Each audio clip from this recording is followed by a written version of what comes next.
Thor versus Superman, इन दोनों की fight में कौन जीतेगा, ये क्वेश्चन का आंसर तो पूरा नेशन जानना चाहता है। बट दिक्कत ये है कि अगर थॉर और सुपरमैन फैंस की आपसदारी में लड़ाई हो गई तो कहीं इसी फ्रेंडली फायर में मैं ना शहीद हो जाऊं। खैर इतना रिस्क तो ले ही लेते हैं। सो आज की इस वीडियो में हम अपने नॉर्मल फॉर्मेट से अलग हटके कैटेगरीज में उनकी फीट्स देखेंगे एंड पॉइंट से डिसाइड करेंगे कि कौन विनर होगा। बट उससे पहले मैं आपको एक चीज क्लियर कर दूं कि थॉर हमें अब तक 8 मार्वल मूवीज में दिख चुका है और वहीं उसके पैरेलल में सुपरमैन केवल 3 ही मूवीज में अपीयर हुआ है, अगर आप स्नाइडर एक्सटेंडेड कट को अलग मूवी ना मानो तो। सो यहाँ पर थॉर को अपनी पावर एक्सप्रेस करने के लिए क्लियरली ज्यादा स्क्रीन टाइम मिला है और इसीलिए उसकी फीट्स का पूल सुपरमैन से काफी भारी है। लेकिन फिर भी मेरे ओपिनियन में सुपरमैन जिस भी सीन में दिखता है, पता नहीं क्यों मुझे उसकी पावर ज्यादा फील होती है और एक ओवर पावर्ड वाली वाइब आ ही जाती है। लेकिन थॉर से वो ओवर पावर्ड वाइब हर सीन में नहीं आती, जबकि थॉर की पावर्स बाकी एवेंजर से कहीं ज्यादा है। जिसका रीजन ये भी हो सकता है कि मार्वल थॉर की पावर को बता तो देता है, लेकिन रैग्नारॉक और इन्फिनिटी वॉर के अलावा उसे कहीं सही से एक्सप्रेस नहीं कर पाते। और the person who never disappoint ने भी कहा है कि पावर बताई नहीं बल्कि दिखाई जाती है। खैर अब सीधा चलते हैं मेन वीडियो पे। सो सबसे पहले बात करते हैं स्ट्रेंथ की।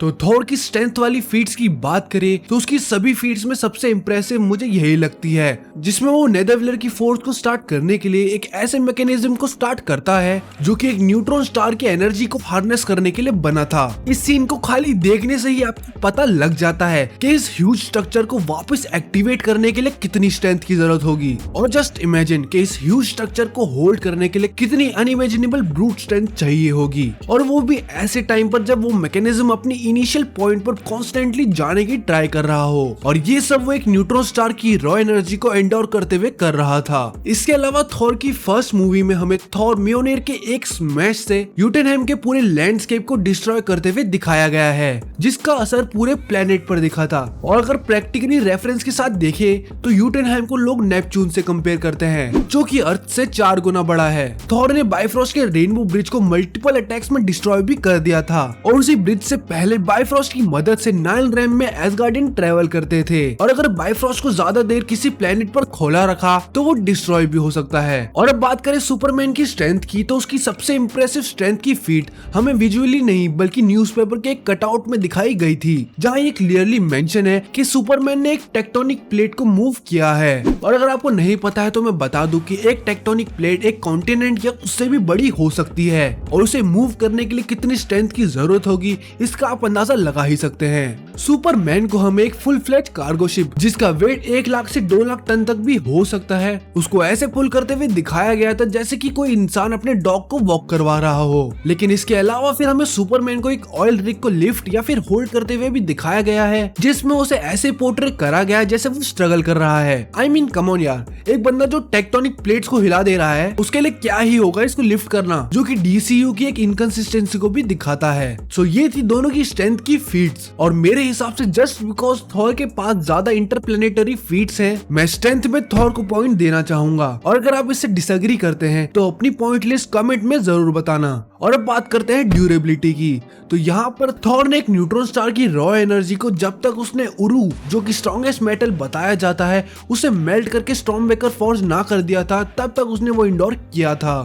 थॉर ने पावर स्टोन के डायरेक्ट स्किन कांटेक्ट में आने को भी इंडोर करा था और उसी पावर स्टोन को सेलेस्टियल्स अपने वेपन्स के जरिए यूज करते थे। और स्टार लॉर्ड, जो कि उस टाइम पे हाफ सेलेस्टियल्स हाफ ह्यूमन था, वो भी अगर गार्डियंस ऑफ द गैलेक्सी के साथ ना होता तो मारा जाता। थॉर ने सुकोविया सिटी की ब्लास्ट को भी इंडोर करा था, जो कि अगर अर्थ पे गिर जाता तो पूरा प्लेनेट डिस्ट्रॉय हो सकता था। और अब सुपरमैन की ड्यूरेबिलिटी की बात करें तो सुपरमैन को ऐसे ही मैन ऑफ स्टील नहीं कहा जाता। उसने बेसिकली 3 क्रिप्टोनियन बीइंग से एक साथ फाइट की थी। उसने जनरल जॉर्ड के इंप्रेसिव अटैक को भी बिना किसी दिक्कत के इंडोर करा था और उनके पंचेस की शॉक वेव आप क्लियरली नोटिस कर सकते हैं। सुपरमैन ने डूम्सडे के अटैक्स को भी सर्वाइव किया हुआ है। और स्टेपनवुल्फ, जो कि ऑलरेडी अमेज़न्स के वॉरियर्स और एटलांटियन से मदर बॉक्स कैप्चर कर चुका था, वो अपनी एक्स से सुपरमैन के स्किन पर डेंट तक नहीं मार पाया था। लेकिन फिर भी जब उसने पॉइंट ब्लैंक रेंज से स्पेस में एक न्यूक का ब्लास्ट झेला था, तब उसकी हालत काफी टाइट हो जाती है। और अब ये डिबेटेबल है कि अगर वहाँ सन ना होता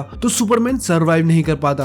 सो इस पॉसिबिलिटी को ध्यान में रखकर देखे तो ड्यूरेबिलिटी में मेरे हिसाब से क्लियरली एक न्यूट्रॉन स्टार की एनर्जी एक न्यूक्लियर ब्लास्ट से कहीं ज्यादा होती है। सो ड्यूरेबिलिटी का पॉइंट भी थॉर को जाता है। और अब बात करते हैं स्पीड की। तो देखो इसमें कुछ ज्यादा डिबेट नहीं है, क्योंकि मेरे हिसाब से थॉर को हमें सुपर स्पीड शो करते हुए नहीं दिखाया गया है, और वो एक पॉइंट से दूसरे पॉइंट जाने के लिए या तो बाइफ्रॉस्ट का यूज करता था या फिर अपने वेपन्स का। और वहीं पर सुपरमैन को हमें फ्लैश के साइड बाय साइड रेस करते हुए दिखाया गया है। तो इस मामले में पूर्ण बहुमत से स्पीड का पॉइंट सुपरमैन को जाता है। नेक्स्ट अब बात करते हैं बैटल एक्सपीरियंस की। तो इस कैटेगरी में थॉर का पड़ना फिर से भारी है उसकी एज की वजह से, क्योंकि एमसीयू में थॉर की एज 1500 साल बताई गई है, जिसमें उसने काउंटलेस बैटल में पार्ट लेके एक ओवरऑल बेटर फाइटर बना है, जो कि हमें थॉर रैग्नारॉक में थॉर वर्सेस हल्क में भी देखने को मिला था। और यहीं पे सुपरमैन के पास कम मूवीज के साथ साथ थॉर के कंपैरिजन में कम बैटल एक्सपीरियंस भी है, इसीलिए ये पॉइंट भी थॉर के पास जाता है। और लास्ट में बात करते हैं एबिलिटीज की। तो यहाँ पर थॉर की एबिलिटीज देखे तो वो थंडर की पावर के अलावा रिसेंटली हमें थॉर लव एंड थंडर में ओडिन की तरह एन्चांटमेंट करते हुए भी दिखाया गया है, और इसके अलावा वो वैसे भी फ्लाइट करने के लिए अपने वेपन्स का यूज करता है।